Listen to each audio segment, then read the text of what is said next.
এত আড়া বাবা দিও আটা মানে ওইনে কত টাকা আছে ওইনে অনেকটা আছে এটা একটা হাদিসে উল্লেখ আছে এক সাহাবী বলে যে গাইছেন হযরত মুহাম্মদ সাল্লাল্লাহু আলাইহি ওয়াসাল্লাম যে স্যার হুজুর আরো কিছু খাওয়ার উদ্দেশ্য আছে না মধুর কথা উল্লেখ করছেন পরে এই মধুর কথা মধুর হ্যাঁ এটা সেরা এটা হলো সেরা প্রথম এটা হচ্ছে original মধু। নামনে এইটু এটাই সেরা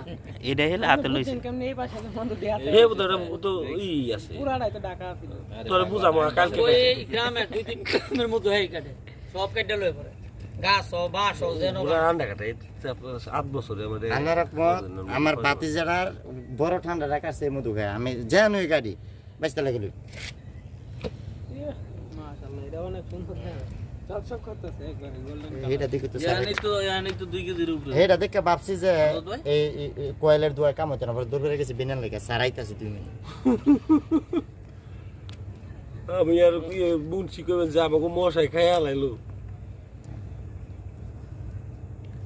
বালতি গুলি ভরায় না সাইডেতে ভর্তি আছে সাইডে বড় কেটে তো আনতো আপনি তো 1 কেজি ফালাই দিয়েছেন নিচে ওই বেলায় ওইনে